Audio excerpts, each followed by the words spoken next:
What's good with the fight fans? It's your boy Kijana back with some fight predictions. Finally. Man, dude. Crazy shit going on in the world right now. Fucking crazy shit. Hopefully everybody's safe right now. Hopefully everybody's families are safe. Man, dude. That's really all you can do is just hope and pray that everybody's good. But yeah, man. Fucking no sports. It's been driving me crazy a little bit. I'm so used to having the sports channel on and just always watching some type of sports. And with this quarantine fucking COVID-19 bullshit going on, it's fucking slowing people's money up. It's slowing a lot of things up. And yeah, I'm not going to ramble too much about that though, man. I'm just looking forward to this fight card, UFC 249, Ferguson versus Gaethje. I really wanted to see Ferguson versus Khabib, but I mean, fuck, dude. Gaethje's a beast, too, so I wouldn't mind seeing that fight either. And I'm just looking forward to... I just looking forward to just seeing some fucking fights, man. It's been too long. It's been way too long. So, yeah, UFC 249 is going to be in Jacksonville, Florida. It's a pretty decent card. I'm really looking forward to Henry Cejudo versus Dominic Cruz as well, which is the co-main event. Francis Ngannou versus Jairzinho Rozenstruik. Jeremy Stephens versus Calvin Kattar. I'm a really big fan of Calvin Kattar. I was watching him before he joined the UFC. That he's legit. Cerrone, I can't believe Cerrone and Anthony Pettis are on prelims. That's actually really, that's a shocker. Uriah Hall versus Souza. Yeah, I mean, all of these fights. And I really cannot believe Vicente Luque versus Nico Price is on the pre-prelims. That's insane. Those guys are main event, fucking main card type of fighters. Those aren't prelim fighters, but it's all good though. I'm glad all these athletes are able to still make some money and fucking go in there and do what they love to do, you know. But I'm gonna get straight into it. First fight, Ryan Spann versus Sam Alvey. Man, early prelims.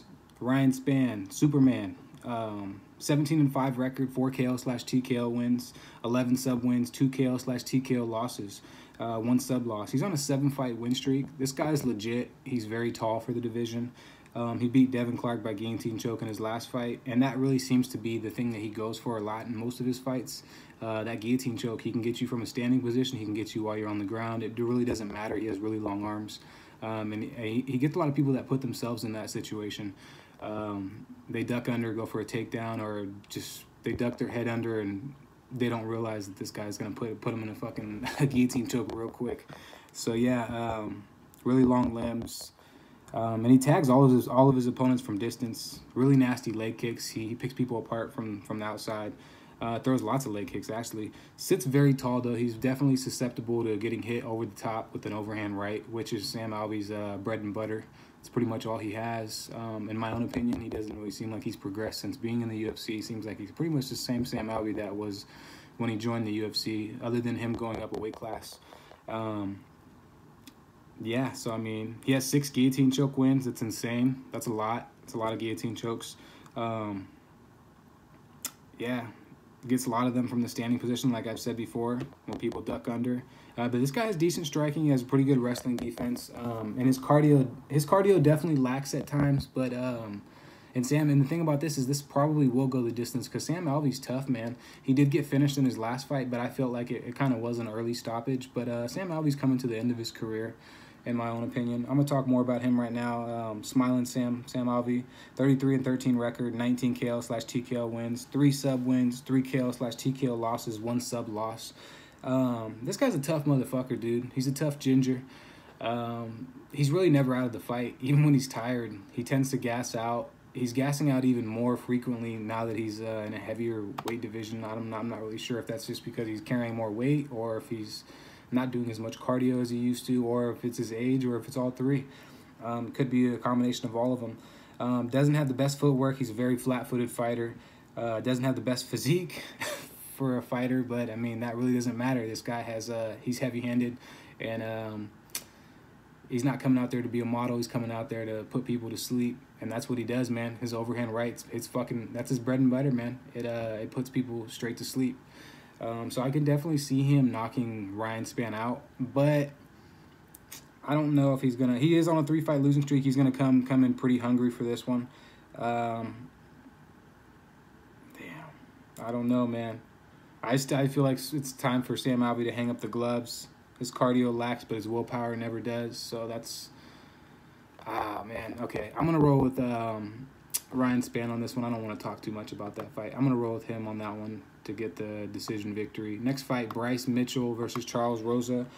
Bryce Mitchell, thug nasty. 12-1 record, 9 sub wins, 3 decision wins, 1 loss to Brad Katona, rear naked choke in the 3rd round. That was really like his kind of debut, his coming out fight, before he was really introduced to the UFC, honestly. He beat Matt Sales in his last fight with a beautiful twister submission. It was insane. I picked him to win that fight. I knew he was going to get a submission.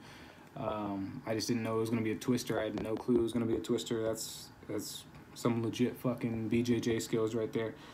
He has 5 rear naked choke wins, 1 armbar win, 1 twister win, 2 triangle choke wins. So he's very versatile on the ground. This guy can pretty much submit you from any position, whether he's on his back or if he's on his feet. I mean, not on his feet, but if he's on top position. Yeah, this guy's legit, man. He's a wiry fighter with a ton of energy. He takes a lot of punishment in his fight sometimes, though. He doesn't have the best head movement. His cardio has seemed to improve a little bit. And he looks like he put on some muscle mass, too, in his last fight versus Sales. He looked like just a way beefier fighter. He's becoming more of a well-rounded mixed martial artist. So, yeah, I'm excited to see that fight versus Charles Rosa. Charles Rosa, a.k.a. Boston Strong, 12-3 record, 3 KO/TKO wins, 8 sub wins. Was it 1 TKO loss versus Shane Burgos? That fight was actually pretty good too versus Shane Burgos. They were both going at it. He beat Manny Bermudez in his last fight by armbar. He was a huge underdog pick. I should have known to pick him versus Manny Bermudez just for the simple fact that Manny always gasses out and he never takes his weight cut seriously. He's missed weight 3 or 4 times now. And Charles Rosa's nothing to really. He's always an underdog in a lot of his fights. I feel like people sleep on this guy, and he's a pretty decent fighter if you go back and watch his highlights. He has lots of heart. Pretty decent gas tank too. Has 4 armbar wins, 1 Peruvian necktie, 1 anaconda choke, 1 Bravo choke, and 1 triangle choke. So I mean, this guy can get you just like Bryce Mitchell. And I have a feeling he's going to be a huge underdog just because of Bryce Mitchell's name. He has a bigger name than Charles Rosa. But his skill set is probably damn near just as good, if not better, man. He's very dangerous off his back and in top positions. Always pressures his opponents. He throws strikes and flurries. And he sets up takedowns just for submission purposes. He doesn't do too much ground and pound. Bryce Mitchell does a little bit of ground and pound. So this is going to be an interesting fight. I put a question mark by it. So, yeah, I mean, I'm going to roll with... Fuck, man. Something's telling me to roll with Thug Nasty just because I'm a fan of him. But, yeah, I'm going to roll with Bryce Mitchell. I almost picked Charles Rosa. Something was telling me to pick him just because he won his last fight and he didn't have a horrible performance versus Shane Burgos. And Shane Burgos, I mean, we all know that guy's a beast. So, yeah. Next fight, Vicente Luque versus Nico Price. Oh, man. This one's legit. This one's fucking legit, dude. I'm really looking forward to this. I love when Vicente Luque fight, and I love when Nico Price fight. So put them together, it's going to be a banger. Vicente Luque, the silent assassin, 17-7 record, 9 KO/TKO wins, 6 sub wins, 2 sub losses. He lost to Wonder Boy by unanimous decision in his last fight. He got outstruck from distance. Not a bad performance. He was on a 6-fight win streak before that. And he did beat Nico Price back in 2017 by Bravo Chuck. I rewatched that fight. I remember when it happened. Nico Price was he was pretty much new to the UFC. So, yeah, I mean, he's a lot different fighter than he was when he first got in, I feel like. Luque puts it all on the line, man, in every one of his fights. He's a very smart and strategic fighter. He's not gung-ho. He doesn't go out there fucking guns blazing and shit. He's a very strategic fighter, dude. He's really good at countering. He's good at pressuring his opponents. He's well-rounded. He has everything. And he has a chin, too. He took some of Mike Perry's fucking best shots. He's taken a lot of people's best shots. Who was that other dude that he fought with the big beard? I'm going blank, but it'll come to me probably. Anyways, he's very composed and he's super exciting to watch. And this guy can put anybody to sleep. He can submit you. He's got it all. He really does. But he's fighting the hybrid, man. 14-3 record, 10 KO/TKO wins, 3 sub wins, 2 KO/TKO losses, 1 sub loss. He's only been to decision once. This guy's wiry as fuck, and that's why I love Nico Price, man. He's so unorthodox, dude. We seen that when he beat Randy. I think it was Randy Brown. And he was losing that fight. And then they went to the ground, and they were in some kind of pretzel fucking position where it was just a weird position for both of them, and he got the knockout with those hammer fists, man. He always finds a way. He got a knockout versus fucking James Vick with that up kick. He finds a way, man. A lot of people say he's just a lucky fighter and he gets a lot of lucky knockouts. And maybe some luck does maybe some luck is part of the situation, but also it's his skill set too, man. He knows when to throw things at certain times, and he's just wiry as fuck. He's always looking to finish you. And when you're that wiry and you're looking to finish somebody, I mean, you're going to do anything in whatever position that you are. You're going to do whatever you can to get out of that position. So, and that's what Nico Price is all about, man. He's super explosive, very exciting to watch as well. Great cardio, ton of power in his hands. Like I said, he KO'd James Vick with that insane up kick, and he was getting pressured by Vick in that fight. He did lose to Jeff Neal, which was a great fight also. Only loss where he didn't get to really display any of his skill set was versus Abdul Razak, and he basically just got pressured.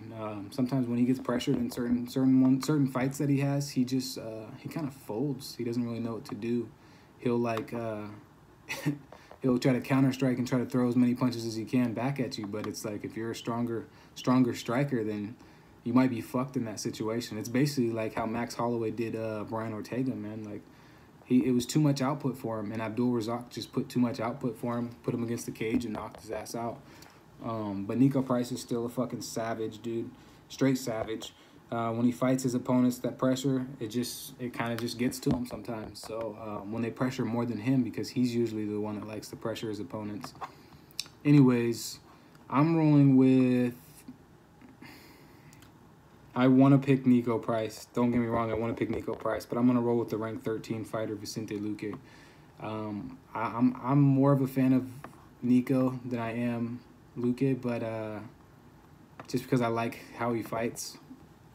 But I'm definitely going to pick Vicente on this one. I just feel like he's going to strategically beat him, probably get a decision win, maybe even a KO. I could see him countering Nico and knocking him out this time around instead of submitting him. So, yeah, that's going to be an interesting one. Really looking forward to it. Next fight, Uriah Hall, ranked number 10 versus Ronaldo Jacare Souza, ranked number 14. I can't believe he's ranked number 14 now. That's kind of crazy to think because he was just in the top 3 not too long ago. Prelims.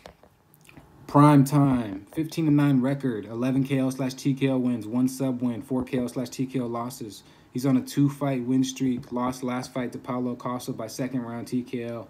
And it was just that body strike, man. We all know Paulo Costa loves to go to the body. And he's one of the only UFC fighters that I feel like really digs to the body with uppercuts and not just kicks. But anyways, I was going off topic. This dude, Uriah Hall, he's a strategic striker who uses distance and counter-striking. Relies a lot on his kicks. He's explosive, fast, and powerful. This dude has serious KO power. Good cardio, good takedown defense, and great footwork and head movement. He does get hit at times, but I feel like that's only when he gets tired, when he starts kind of gassing, kind of fading a little bit. And his chin can be questionable at times. He got dropped by a vicious body strike, like I said, to Costa. But he does have a 7-inch reach advantage for this fight, and that's gonna play a huge factor against Jacare, because Jacare, if he can't get Uriah Hall to the ground somehow, like I know Jacare has great striking and he's powerful and he can knock you out with a fucking roundhouse kick. He can knock you out with a fucking overhand right or right cross. Doesn't really matter. He's got power everywhere too, but he tends to fade. Something about Jacare. He's 26-8 record, 8 KO/TKO wins, 14 sub wins, 3 KO/TKO losses. He's on a 2-fight losing streak by decision. Lost to Jan Blachowicz and Jack Hermanson. In both of those fights, most people picked Jacare to beat those guys. He's a master at BJJ. He's very strong in the clinch. Good trips and takedowns. Powerful right hand, like I've said. And his kicks are lethal as well. He mixes it up very well. This guy's he's a very seasoned fighter. His prime example of his roundhouse kick was versus Derek Brunson, dude. He set that shit up perfectly, and fucked Derek Brunson up with that. Cardio has been lacking over the past few years. That was the key thing that I wrote down for Jacare. His cardio is just, it's not there. It used to be there a little bit more, but I feel like the last 3 to 5 years, his cardio just hasn't been there, and I'm pretty sure it's because of his age, and I don't think he's as driven as he used to be. He wants the belt that bad. He's chasing the belt that bad that it's just getting further and further away from him. I think he's too stuck on that. His mental side is just kind of off a little bit, man. He's too stuck and too hung over that belt. That's all he's thinking about. He's not thinking about it. His opponents as well. He's not taking them as serious, or maybe he is. I don't know. I don't know the guy personally, but that's what it seems like. I remember in his last fight he was mad. The last 2 fights he was mad because he wanted a title shot. But it's like this guy's had multiple title shots, and he's came up short a few times from title shots. So I mean, Jacare, man, he's a beast, but I feel like he's coming to the end of his career. He's getting up there in age, and he just doesn't seem to have that same spark that he used to have. But I mean, fuck, dude, maybe this quarantine shit, maybe all this madness is maybe made him a little bit more driven to get back on that shit, man. Get back on the horse. But anyways, next fight. Oh yeah. I'm picking Uriah Hall. People are gonna think I'm crazy for picking. Actually, I take that back. Jacare, he needs to win more. I'm gonna pick Jacare on this one. He's on a 2-fight losing streak. Uriah Hall's on a 2-fight winning streak, and Uriah Hall tends to go back and forth between wins and losses, and so does Jacare Souza. So they're gonna flip flop on this one. Jacare is gonna get the win. Next fight, Carlos Barza versus Michelle Waterson. Cookie Monster versus the Karate Hottie. Rank 7 versus rank 8. Cookie Monster, 15-6 record, 3 KO/TKO wins, 4 sub wins, 2 KO/TKO losses, 1 sub loss. On a 2-fight win streak against Alexa Grasso and Verna Jandiroba. I feel like she lost against Alexa Grasso, but it is what it is. It was in the hands of the judges, and the judges felt Carlos Barza won.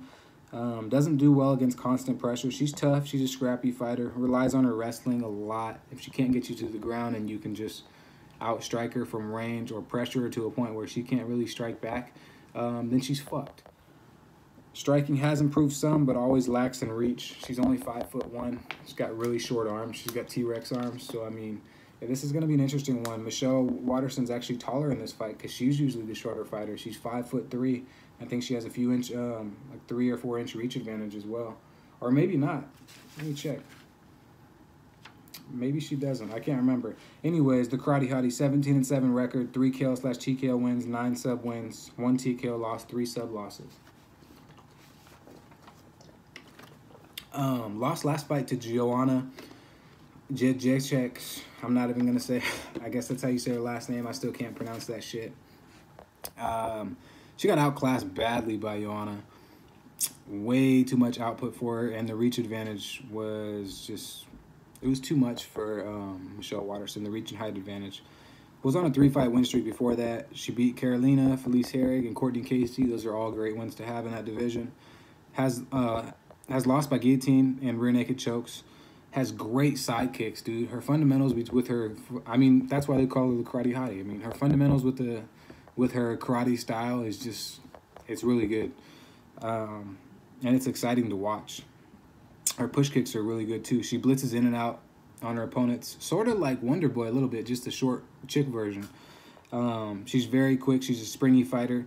Has 4 rear naked choke wins and 5 armbar wins. That is a lot of armbar and rear naked choke wins.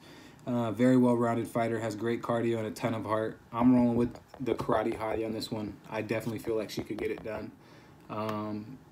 It'll probably go to decision. They're both pretty tough. They're tough fighters. Next fight, Alexei Olenek versus Fabricio Werdum.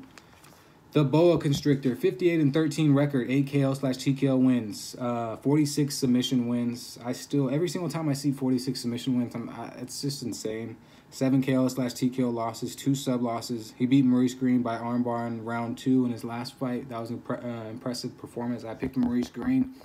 I did have a feeling that that Olenek was gonna beat him by submission, of course. Was on a 2-fight KO losing streak to Walt Harris and Alistair Overeem. He's 42 years old. He relies heavily on getting the fight to the ground for a submission.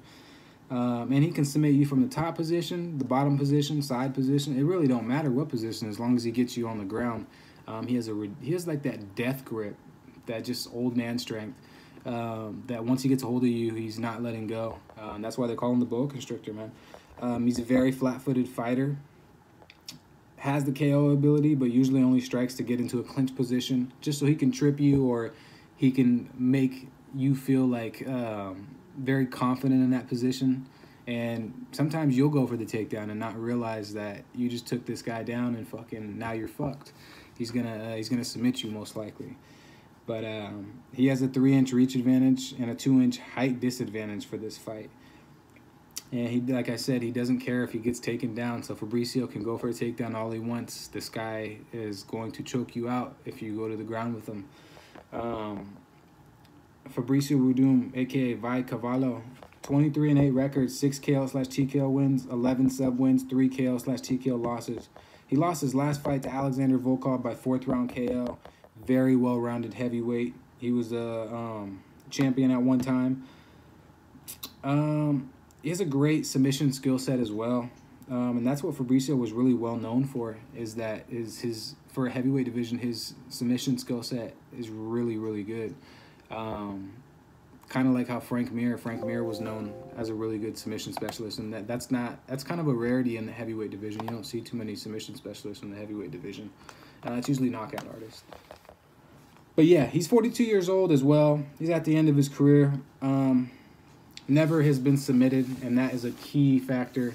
He has way better striking and movement than Alexei Olenek.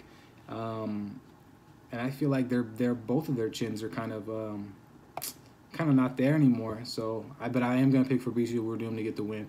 I feel like he could get a KO victory. He could possibly get a submission victory. Alexei has been submitted before. Fabricio has not been submitted before. So this is gonna be a very interesting fight. Next fight, Donald Cerrone versus Anthony Pettis. Cowboy, ranked 6. Showtime, ranked 15. Anthony Showtime Pettis, 22-10 record, 11 KO/TKO wins, 7 sub wins, 2 KO/TKO losses, 2 sub losses. On a 2-fight losing streak to Diego Ferreira by rear naked choke and Nate Diaz by unanimous decision. Last win was over Wonderboy with a vicious off-the-wall KO. Everybody remembers that. They call him Showtime for a reason, man. This guy, you don't know what the fuck he's going to do in his fights.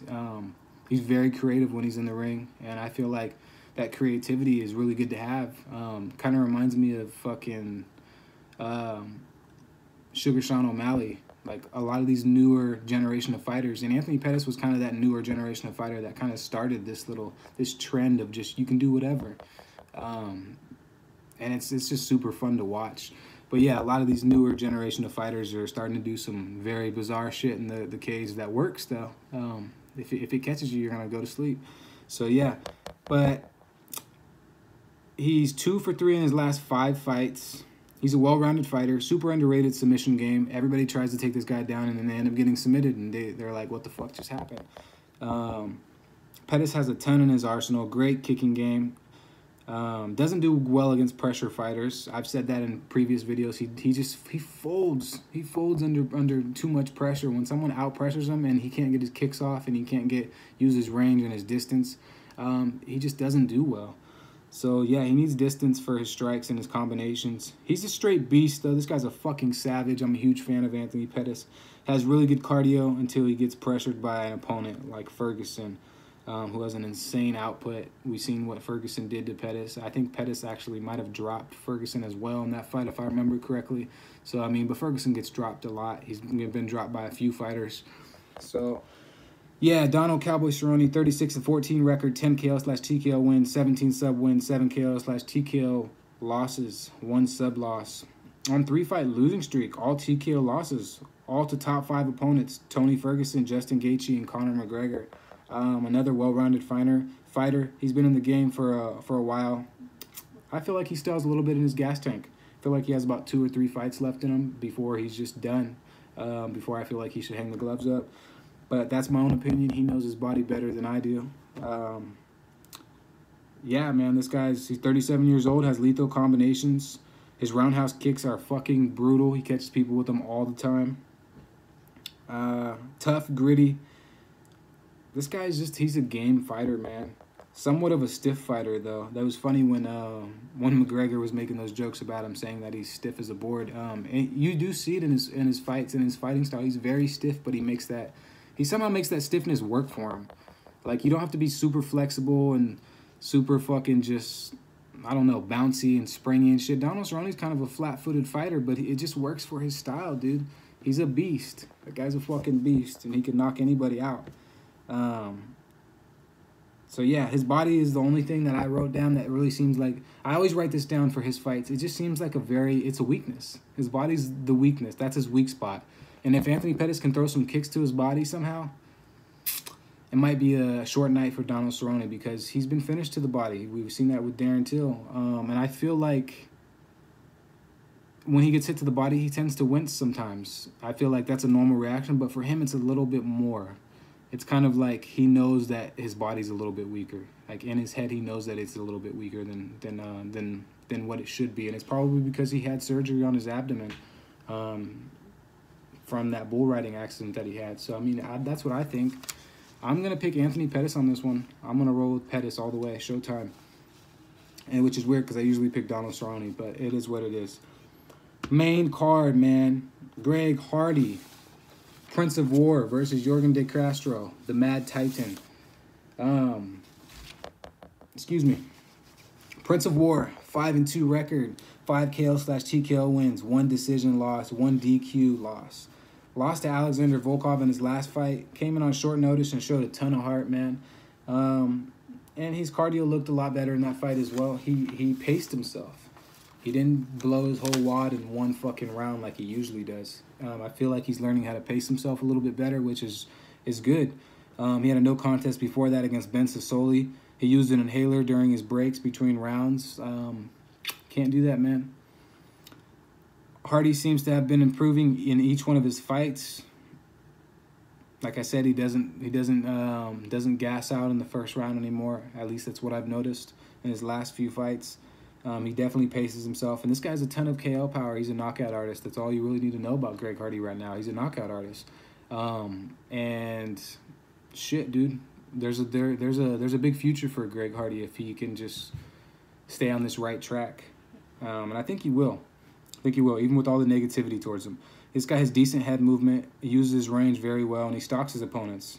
So the only he has a 6-inch reach advantage in this fight too. He's 6'5" and has good wrestling defense as well. I'm interested to see what he can do when he actually gets a little bit of more wrestling and grappling skills. If he starts taking people to the ground, he's a big body man. You're not getting him up if he's on top of you, and he knows how to really use that weight. If he knows how to use that weight on the ground and just keep you on the ground in certain positions. So I feel like he could be crazy with his ground and pound if he's been working on that, or if somebody teaches him the right techniques for that.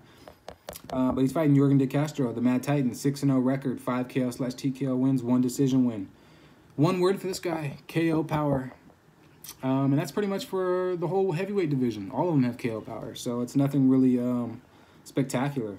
But he did win his debut in a spectacular fashion, first round KO over Justin Tafa, and Justin Tafa just had a win not too long ago.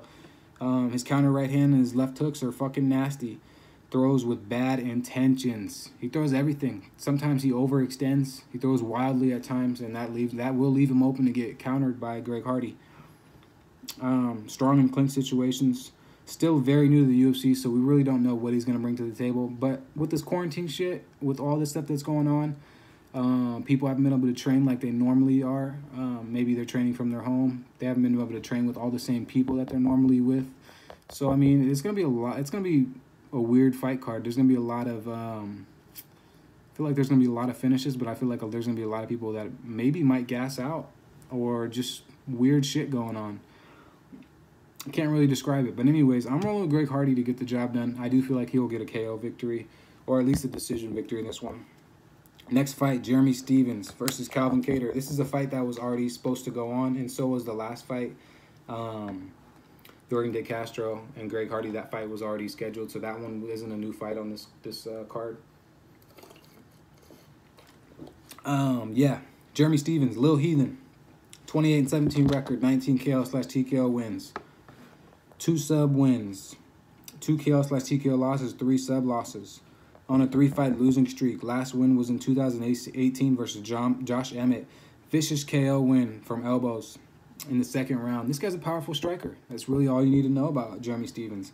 He has a ton of pressure, ton of output, good takedown defense, throws nasty hooks and uppercuts. Really, his uppercuts and hooks are like, they're really good, man. He seems like a fundamental boxer, honestly. Hasn't changed much since being in the UFC. He's the same ruthless style fighter that he was when he first joined. He's a pure striker. I'm pretty sure that he does. I mean, of course, he works on his grappling. Of course, he has some kind of ground game, but that's not his bread and butter. His bread and butter is fucking knocking you the fuck out. Like, that's his bread and butter, dude. He's a knockout artist.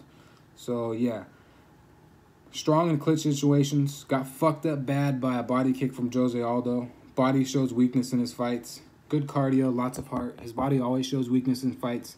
It wasn't just Jose Aldo. There was a few other fights that I watched. I can't remember the fighters off the top of my head, but there's a few other fighters that I seen when he fought. When they hit him to the body, that's just some people's real weak point. I mean, everybody has a weak spot, but I feel like the body is just, that's the spot, man. And he's fighting a very strategic fighter, the Boston finisher, Calvin Kattar. 20-4 record, 9 KO/TKO wins, 3 sub wins, 1 sub loss. Lost last fight to Zabit. Zabit just basically outclassed him. It wasn't a bad performance on Kattar's part, though. He just outclassed him strategically. They both are very strategic fighters. Kattar doesn't give up on himself, though. He was still in the fight. He likes to use his range. Has serious power behind his counter strikes. His right cross and uppercut. Those two strikes are fucking money, man. Like, he tends to catch a lot of people with those strikes. Great takedown defense, very smart fighter, high fight IQ. And his last win was over Ricardo Lamas. It was a KO victory, and it was a great performance. So yeah, I'm gonna roll with Calvin Kattar all the way on this one. He's gonna want to come turn this thing around and get a win. I definitely think he'll get the win. Next fight, oh my gosh, man, this fight was already supposed to go on as well. Francis Ngannou versus Jairzinho Rozenstruik. The Predator, 14-3 record, 10 KO/TKO wins, 4 sub wins, 3 decision losses on a 3-fight winning streak. All KOs, round 1. Honestly think he might be one of the hardest hitting heavyweights in the UFC division. Possibly one of the hardest hitting heavyweights of all time in the UFC. This guy, when he touches you just with anything, you feel it. If he touches you with a jab, you're going to feel it. If he touches you with the uppercut, you're going to sleep. A cross, fucking hook, it doesn't matter. If he can just incorporate a few more kicks, he does throw leg kicks, but if he can incorporate a few more like head kicks, body kicks, and mix it up on the ground, maybe get some ground and pound in there, this guy's going to be the real fucking deal. He's going to be the full package. Francis Ngannou's a beast, man. I don't know if you guys follow him on Instagram, but even his workout regimens, they're really insane, dude. I feel like his cardio's improved a lot. You're going to see that in this fight. He's going to have better cardio than Jairzinho. This guy's improved tremendously since the losses versus Derek Lewis and Stipe Miocic. Very good wrestling defense, long arms. But like I said, he needs to incorporate a few more things to his arsenal, and he's going to be the complete package, man. And we don't really know if Francis Ngannou has chin or not because he doesn't get touched. He has pretty good head movement. He doesn't really get tagged on the chin too often. So it'll be interesting if Jairzinho even gets to tag him on the chin, because if he does, maybe he might go to sleep. We don't really know. Biggie Boy, 10-0 record, 9 KO/TKO wins, 1 decision win. He beat Alistair Overeem in his last fight by 5th round KO. He was losing every single round in that fight, and Alistair just... This has happened to Alistair Overeem a few times, man, where he's beating people and then he just gets caught. Happens a lot in the UFC, though. So, I mean, yeah. He got outstruck by Overeem. This guy's a powerful striker, has a ton of potential. His cardio isn't the greatest. We've seen him gas a little bit in the Alistair fight. But he definitely can KO Ngannou. He's not timid or afraid of any of his opponents. You can tell by the way he stands in there, by the way he stands his ground against all of the fighters, man. This fight is going to be nothing like the Derek Lewis versus Ngannou fight. Both of these guys are going to come head hunting. It might start off a little bit slow, but I do feel like somebody's going to get put to sleep in this fight. And it'll be a very big shocker if Jairzinho puts Ngannou to sleep. I could see it happening. I could definitely see it happening. But I feel like Francis Ngannou is going to get the win on this one. I'm rolling with the Predator. Next fight, on to the co-main event. Henry Cejudo versus Dominic Cruz. The Messenger, Triple C. I don't know what other nicknames he's got, but those are the two nicknames that he likes to go by. He's 33 years old. He's in the prime of his career. He's a 15-2 record, 7 KO/TKO wins, 1 TKO loss, 1 decision loss. On 5-fight win streak, 3 KO/TKOs, 2 decisions. Only KO loss was to Demetrius Johnson from a body shot. Yeah, man. I've watched that fight a lot of times, and Henry Cejudo, he's not the same fighter as he was when he fought Demetrius Johnson in that fight. He's a totally different fighter. He's built his confidence up a ton, and he's built his body up a ton. And he really has the full package, man. His base is his wrestling. His base is his wrestling, and he's an Olympic wrestler. So I mean, to start off as a wrestler and then become a great striker, dude, that's rare, man. That's rare. And Henry Cejudo he's honestly a great striker, dude. He's a great striker. He's an underrated striker. He's very corny at times, but it doesn't have nothing to do with his game when he's in his game plan or his overall skill set when he's in the cage with other fighters. But yeah, he doesn't really rely on just his wrestling anymore. Before, that's all he would go to was wrestling. Now he's a pretty complete fighter, man. It's kind of scary. Last one was to Marlon Moraes, and he got fucked up in that fight a little bit. He had some injuries. He dealt with a little adversity, and he overcame it, and ended up beating Marlon Moraes. That was a great performance, man. I wasn't really too big of a fan of Henry Cejudo, but I'm starting to become more of a fan, and I respect his game. So, yeah, you can't not respect him. The dude's a beast, man. He puts in the work. But I still don't feel like he won the second fight versus Demetrius Johnson. Whenever he brings that up, it just kind of makes me chuckle a little bit because I just don't feel like he won it. Like, you got KO'd, basically, by body shot to that dude. And then you come back and win a decision. It should have been a split decision. They just wanted they wanted a new champion. They wanted somebody else that has a little bit different type of personality, maybe more personality than Demetrius Johnson. And they kind of just got rid of him a little bit, you know? But it is what it is. He's fighting Dominic Cruz, the Dominator, 34 years old, has been on a 3-year layoff due to injuries, 22-2 record, 7 KO/TKO wins, 1 sub win, 1 sub loss, lost last fight to Cody Garbrandt by decision, got dropped 3 times in that fight, outclassed and outstruck. Some of the best defensive footwork in the UFC, I feel like. This guy has high volume. He's a very good counter striker, but he's also a very good pressure fighter as well. He can do both. He has KO ability. He's very well-rounded and tall and rangy for the division. This guy has a great wrestling defense. Even when you do take him to the ground, he usually springs right back up. He's really good, and he never gasses out. This guy's cardio is really good. So yeah, this is gonna be an interesting fight. He doesn't believe in ring rust. I've watched multiple interviews. He feels like that's all a mental thing. It's all in your head, and it probably is. I wouldn't doubt it. I feel like if you tell yourself that you're rusty, you're probably rusty. If you tell yourself you're not, and you just go with your fucking game plan, and you go with what you think's right, then you're probably gonna be just fine. So Dominic Cruz could definitely knock out Henry Cejudo. He could definitely knock out Henry Cejudo for sure. Do I see it happening in this fight? No, I don't. I feel like Henry Cejudo will beat him. So yeah, I'm rolling with Henry Cejudo, man. I'm rolling with the champ. But I am more of a fan of Dominic Cruz, for sure. Next fucking fight, the main event, man. Tony Ferguson, El Cucuy versus Justin Gaethje, the highlight. El Cucuy, 25-3 record, 12 KO/TKO wins, 8 sub wins, 1 sub loss on a 12-fight win streak. Lost last fight in 2012 to Michael Johnson, if you can believe that, by unanimous decision. This guy sets a crazy pace, relentless pressure and cardio, never gets tired, man. Elbows that will freaking slice you up, dude. This fool's elbows will slice you up like some roast beef meat, dude. Literally. Has so many fucking... He has so many tools in his arsenal. It's kind of unbelievable, man. Very unorthodox style. It's hard to read Tony Ferguson. It's hard to get a good cadence on him and just a good timing and shit on Tony Ferguson because he has an awkward style, man. He does get tagged occasionally, and he's got dropped too a few times, but he somehow, like, he kind of rolls out of it. He does some, like, like tuck and rolls and shit. We seen that in the Lando Venata fight. We seen it in a few different fights where he just kind of, like, I think that happened in the Pettis fight as well, where he just tucked and rolled, and it kind of, like, bring his senses back to him. It's weird. This guy's a very unusual character, but I'm a huge fan of Tony Ferguson as well. Very lethal striker, and he's got a very underrated ground game. So this is gonna be an interesting fight because Justin Gaethje, man, he was a wrestler. That was like his go-to was wrestling when he first started.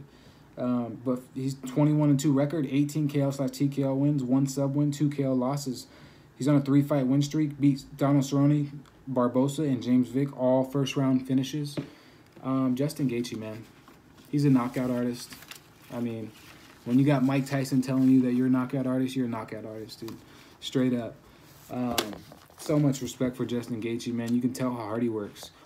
This guy's relentless pressure. He's a relentless pressure fighter, just like Tony Ferguson, with a ton of volume. Sets a very high pace that most people can't keep up with. But Tony Ferguson's the one fighter that will be able to keep up with it. So this is why this fight's so big and so interesting, because both these guys, they just don't give up. They don't give up. They're both crazy, literally. Like, they got some screws loose. But that's good, man. That's good to have a little bit of craziness in you when you're fucking fighting. I feel like all fighters are a little bit crazy. So this is gonna be a very interesting fight. This guy's heavy-handed, man. Overhand right and uppercuts are vicious. Has really sneaky left hooks.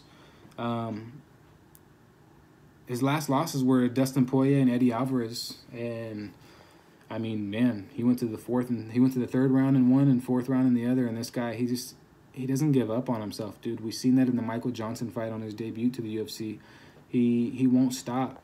You literally have to put him to sleep. You have to put this guy to sleep, and if you can't put him to sleep, then he's putting you to sleep. He's not going to stop. He won't quit. He doesn't have it in him. It's how he's wired. It's that willpower that a lot of people just don't have, and he has it.